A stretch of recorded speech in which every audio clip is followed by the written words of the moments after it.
안녕하세요. 오늘 저희가 다룰 이야기는요. 나주의 한 유력 인물이 일제 말에 만주로 건너가서 정말 큰 농장을 읽었다가 해방 후에 모든 걸 두고 빈손으로 돌아와야 했던 좀 기구한 사연입니다. 네, 이게 청취자분이 보내주신 박경중 전 나주문화원장님의 구술 영상 자료를 바탕으로 한 건데요. 맞아요. 정기철이라는 분의 이야기죠. 이분의 삶을 통해 그 시대를 한번 깊숙이 들여다볼까 합니다. 네, 이 구술 자료가 개인의 삶을 넘어서 당시 시대상을 보여주는 아주 중요한 창이거든요. 그렇죠. 정기철 씨, 이분이 나주에서 평해회 활동도 하셨던 분인데 도대체 왜 그 기반을 다 버리고 만주로 갔을까? 그 배경부터 좀 살펴봐야겠죠. 그러게요. 안정적인 지위도 있었을 텐데 왜 하필이면 해방 직전 그 혼란한 시기에 만주행을 택했을까요? 그만큼 국내 상황이 어려웠다는 뜻일까요? 정확히 보셨습니다. 구술에 따르면요, 1940년대가 전쟁 막바지라 국내 사정이 뭐 정말 말이 아니었다고 해요. 먹고 살 길이 너무 막막하니까. 아, 네. 그래서 나주 지역에 살던 가난하거나 뭐 특별한 연줄이 없던 사람들이 새로운 기회를 찾아서 이 정기철 씨를 따라서 많이 갔다고 합니다. 단순히 혼자 가신 게 아니군요. 네. 그분들에게는 만주가 어쩌면 마지막 희망의 땅이었을지도 모르죠. 정말 지역 공동체의 어떤 절박함 같은 게 느껴지네요. 그럼 만주에서의 삶은 어땠나요? 농장 규모가 수백만 평이라고 하던데 상상이 잘 안 가는데요. 구술하신 분은 이제 그 정도로 추정을 하시는 거죠. 정기철 씨가 단순히 그냥 농사만 지은 게 아니라 아예 만주에 정착할 계획까지 세우면서 사업을 확장했다고 해요. 와, 당시로서는 정말 대단한 성공 신화였던 셈이죠. 근데 사실 뭐 어떻게 그렇게 큰 농장을 일굴 수 있었는지 그 자금이나 기반이 어디서 나왔는지 이런 구체적인 건 이 구술 자료만으로는 알 수가 없어요. 그렇군요. 그래도 정말 대단한 수완가셨던 건 분명해 보입니다. 정말 대단한 성공인데 하지만 역사는 또 예기치 않게 흘러가잖아요. 1945년 해방이 그분의 운명을 완전히 바꿔놓은 거군요. 왜 맞습니다.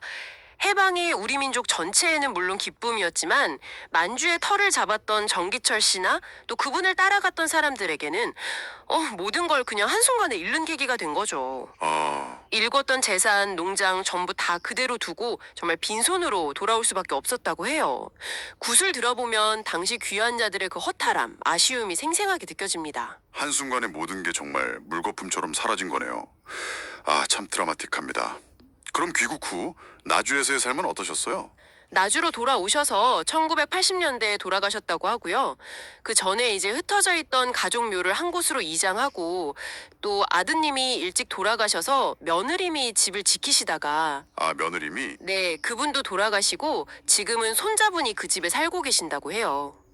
이 손자분은 해양고등학교 나오셔서 배 타신 경험도 있다고 뭐 그런 부가적인 정보도 나오고요. 바람만장했던 한 분의 삶이 이제 한 집안의 역사고 쭉 이어지고 있는 거네요. 네.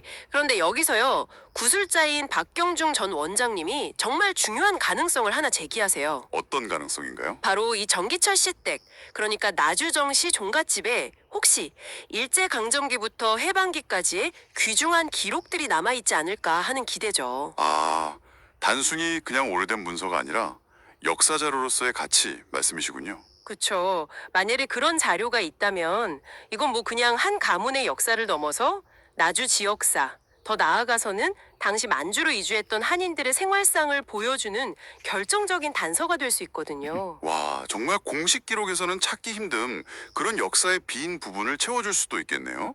개인의 이야기가 공적인 역사와 만나는 지점이랄까요? 정확합니다. 예를 들어서 뭐 만주 농장 경영 기록이라든지 당시 주고받았던 편지들 아니면 해방 직후 그 혼란했던 상황에 대한 개인적인 기록 같은 것들이요. 네네.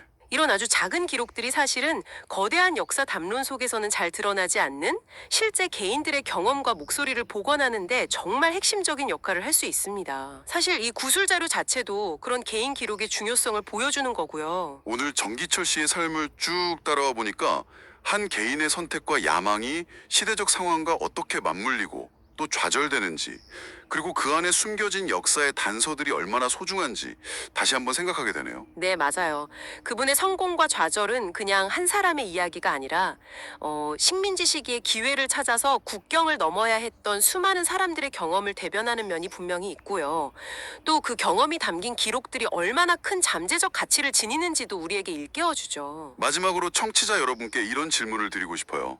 혹시 여러분의 가족 앨범 속 아니면 집안 어딘가 오래된 서류함 속에도 이렇게 한국 근현대사의 어떤 중요한 순간과 맞닿아 있는 아직 빛을 보지 못한 이야기가 잠들어 있지는 않을까요? 네, 그런 작은 기록 하나하나가 모여서 우리 역사를 훨씬 더 풍성하고 입체적으로 만들 수 있을 겁니다.